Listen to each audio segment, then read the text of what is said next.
And we're live. Hello everybody, it's Tuesdays with Tony again. This is our 6th episode. Of course it's not Tuesday, it's Thursday, and I'm not Tony, but they call me Tony. My real name is Vinnie Vanilla. And so to touch on what we've been talking about all along, we would love to have lots of questions come into us. They could come in during the broadcast. They could come in via emails or through our website. And it doesn't have to be woodwind associated or saxophone associated, because we have string players here and brass players, and we just would love for this to be an information thing, as well as interviewing. Today we have our special guest today is Mr. Eric French, the owner of David French Music Company. He'll be with us in a minute. I do have a couple of there was one particular question about this overtone business that we've been talking about over the weeks. We started out with Arnie talking about his warm-up. Arnie Kirkowski was our first episode, and he talked about how he likes to do these overtone exercises, which are sort of come from this Joe Allard gentleman who's now passed away. And then we also had an episode with Mark Weissman, who also does his overtone stuff. And then last week, I've elaborated on it a little more due to a question. We had a question from a young lady from Tewksbury, and she says I just can't get these overtones to work. So I'm gonna get a little more basic here. So here's the deal with this. So I've already placed this mouthpiece on this neck to where, well, anyway, here's the deal. So you want a real relaxed embouchure. Your top teeth touch the mouthpiece. We all know that, but some beginners want to wrap the top lip underneath. And what you do is you first try to get a good sound just on the neck. So I'm going to try to get a good sound on the neck. So I'm just like I'm playing the saxophone. Oh, here we go. That wasn't too great.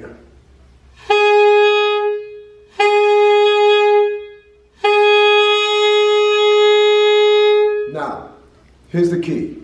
That should be a concert A flat.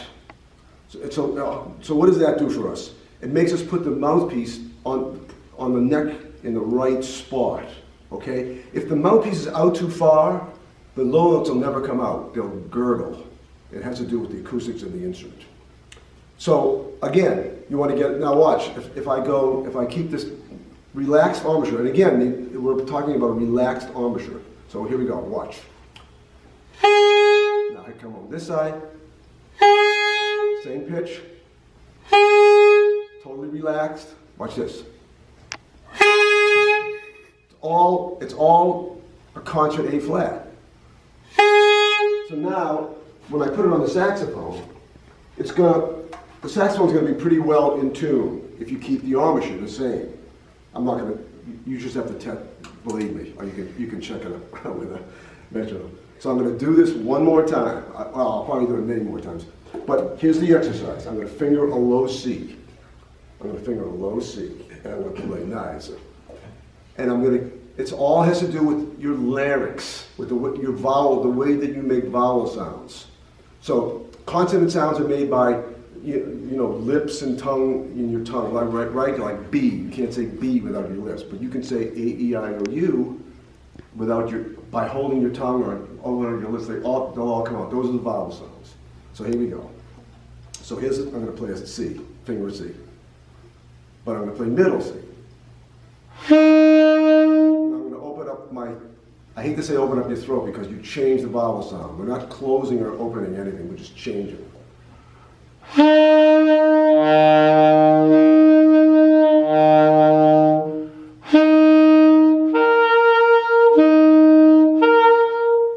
From that middle, I'm fingering low C, I'm going to the G. So the overtone series goes fundamental, octave, fifth, octave, third, and then it goes nuts up there. So here's C.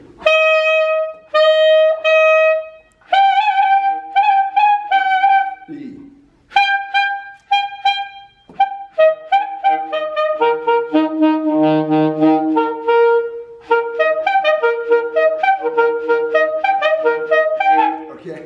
All right, so enough of that. So that's that. And please come back to me if you have any questions. You know I kind of go fast, and I hope I'm making sense. By the way, this is one of our custom Zs, a bronze Z, a beautiful instrument. We have several Zs here. They're different types. They all have their own personalities. Here's another one. Beautiful instrument. Z. Oh, by the way, we have a $100 rebate on all professional Yamahas up to June 30th. Here's another one. I love this one. I love them all. Silver, and then we have a regular lacquer and a non-lacquer as well. They're not here, they're out on trial. So that's that. And now I'd like to bring on my special guest, Eric French.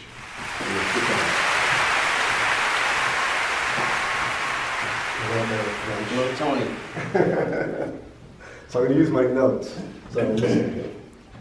Well, I have notes too. Oh, do you? Just in case. Oh, good. I have to remind us of anything. All right.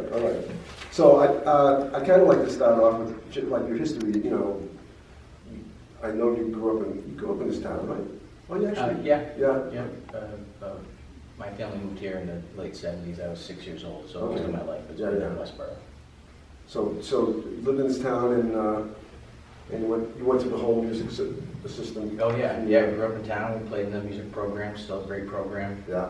I was at the jazz concert last night. My son plays in the middle school jazz band. Yeah. And you were a tuba player? Yes, tuba and trombone. Yeah, bass trombone. Bass trombone, yeah.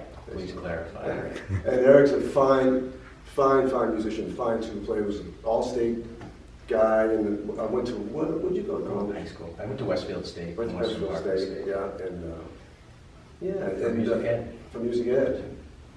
So then, I'm doing all the talking. So that's all right. Tell me the story. I'm going to tell you a story? No, yeah. So then obviously your dad, had a music business. Yeah, well, my dad started off as a music teacher, went to BU, was a trumpet player. He was a teacher for many years, and then went to work for actually what you do. You visit teachers on a daily basis. That's what we do here at French Music, is visit educators, take care of their needs. And Charlie Bean was his service rep, and they got to talking. He decided to go into the music industry. He worked for Charlie for a number of years, and then... Yeah, Charlie Bean. So Charlie Bean was... Eric knows this, but I'm going to tell a story. So Charlie Bean's original store was in Quincy. I'm from Quincy, and I used to go... I bought a King Super 20 with a silver bell in 1963. Are you going to ask me if I'd like to see it now? From Charlie, I bought the same R13 from Charlie, and I bought a silver Mark 6 from Charlie Bean in 1970 for $463, which is totally amazing. Saxophone geeks out there know that same instrument is now worth probably about $7,000. It's in good shape. By the way, we have some great photos here of Eric's dad. Can you come in? Or you want me to mark it over there? But they're wonderful pictures. I don't know how you. Here's one of Eric. Do you want me to hold this up? Here's one of Eric and his dad. I think that's not. I think somebody said that probably the late 90s. Oh, was it the late 90s? Mid 90s. Okay. Probably 1995. Can you see that? 96. And his a state show. Oh, and here he is here. Here's my dad in the Army band. He was in the Army band back in the day. And that picture is from the first band he played with. He was in the 3rd grade. And Johnny Perry and his Blue Jays, he used to play dance dates back. And he looks just like Sam to me. Yeah. I mean, he really does in that picture. Yeah, Sam is my son. Sam is Eric's son. So Eric has two children, and Eric, oh, by the way, Eric's a scout leader as well. So Eric's a very, very busy guy, man. Between running this business and that, and having 2 children and running them around, and he's a very busy guy. So let me tell you. So I met Eric.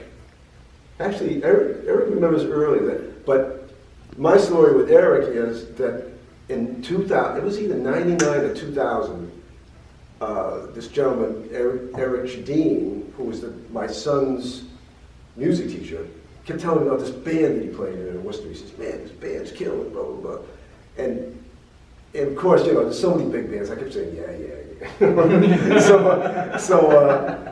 So I finally went and I took my son, who was, I think, 15 at the time, and a couple of his buddies, and we went to the Above Club in Worcester, and Eric's wife, who at the time was his fiance, was collecting money at the door, and you know, it was very nice, and we went in, and the band started to play, and the band just knocked me off my feet, man. The band was, and those were great years. So anyway, I left there saying to Michelle, Eric's wife, that I said, I think I've told the story before on this show. But I said to Michelle, you know, I said, man, what a band, I gotta get in this band, I want to be in this band. And about a week or two later, they needed an alto player and called me, and I've been in the band ever since. And then my story is then I started to teach here around 2009, 2010, and the job opened up, and here I am. I've been here ever since. I love this place. So anyway, also, I'm doing all the talking. Also, Eric, 'cause I can't help it. Yeah. And also, Eric had a radio show back then. Well, we remember it differently. The first time actually that I met Vinnie was at we played in another big band.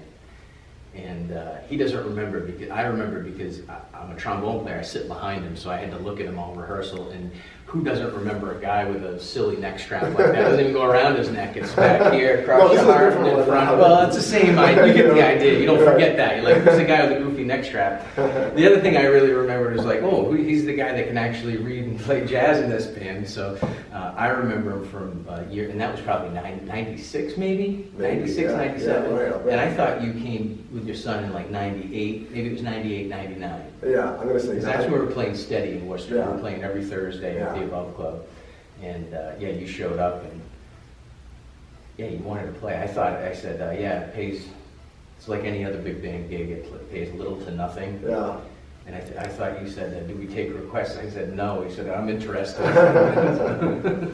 So anyway, in that band, Bill Fanning, who was here last week, was also in that band. Yeah, Mark Weiss was in that band. Arnie's played with the band. Arnie's played with the band, yeah. It's a great band. And every time I see anybody who was ever in the band, they always say, when's the band starting up again? And it's going to start up soon. Well, the next time I'm on Tuesdays with Tony, we'll have to do it at Yeah. We'll do it. That's right. Yeah. That's what we'll do. Because I'm not playing today. I forgot my horns. Okay. Yeah. How about gear?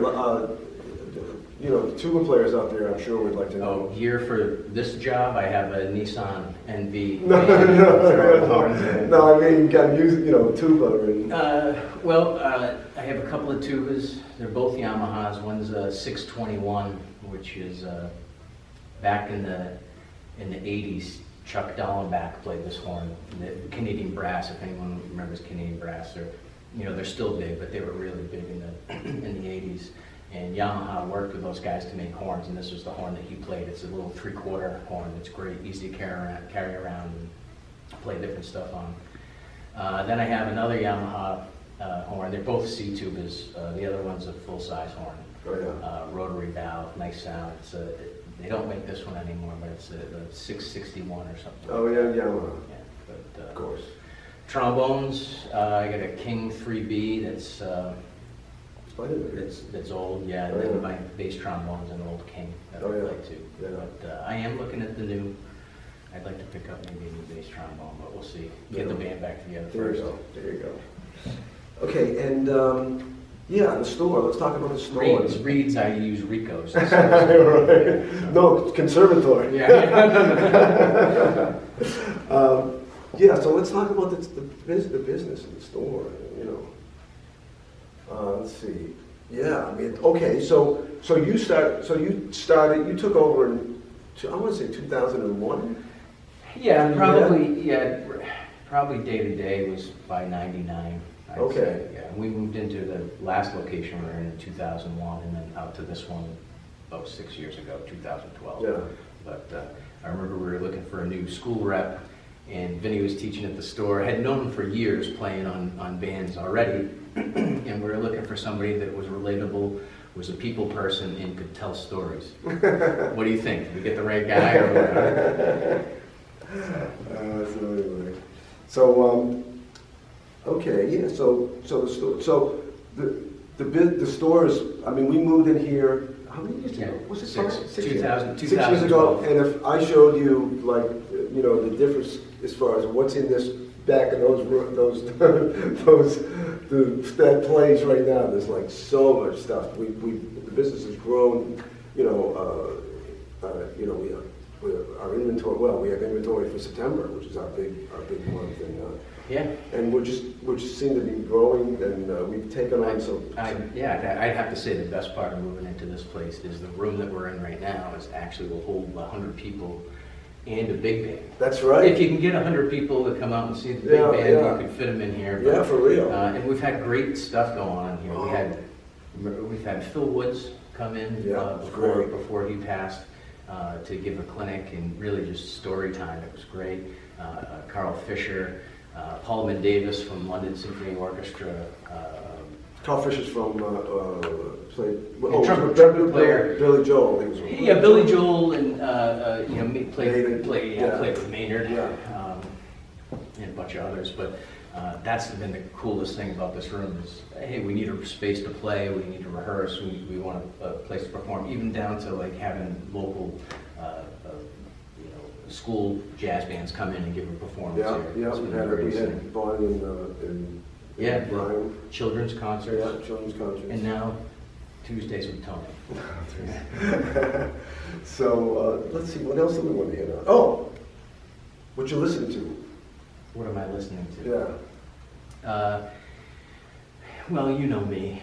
A lot of Duke Ellington, a lot of Count Basie on a regular basis. As Arnie would say, Arnie Krakowski, yes, he would say, if you don't listen to Count Basie, there's something wrong with you. So I heed his advice. So Count Basie, Duke Ellington are probably the biggest things. I like a lot of big band stuff. Brass quintets. I mean, that's where I really started to dig in, was playing tuba and brass quintets like Canadian Brass, Empire Brass, Atlantic Brass, all of those guys. Yeah.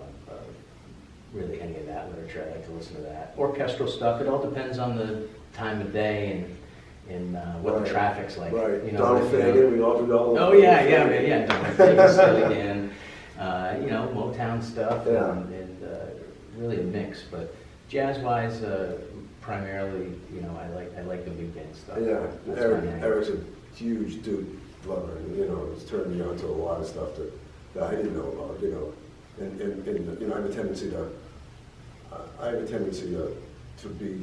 to listen to a sort of more small band stuff, but Duke is like, I mean, we all know that, but anybody out there who hasn't listened, what's your two or three favorite Duke albums?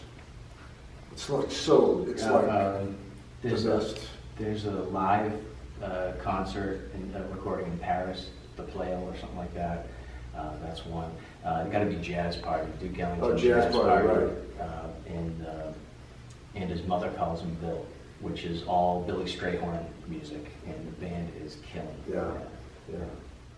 Recordings like the Newport recording from was it 56 or was it 57? Was that Basie and Duke? Well, what was that now? I think Basie was there that year because the story goes that they started playing diminuendo and crescendo and blue, and Paul Gonsalves took 60 choruses on it, and rhythm section was just cooking, and they had, I think Papa Joe Jones was on the side of the stage, beating the stage with a newspaper, goading on the rhythm section as they were playing. So I think Basie might have played that year. But wasn't there an album where they were both playing together? Yeah. There's a recording of both. So like in the left channel is the Ellington band, and the right channel is the Basie band. Yeah. What's that album? It's not live. So I was talking live recordings. This is a studio recording, first time. Count Beats a Duke. That's another great recording because you get a taste of both bands, and it's kind of like a meeting of the minds. Right. Great music. All right, what else are we going to talk about? Well, I don't know. Let's see. Anyway, how about the future Today French Music Company. I mean, we're growing. We're really.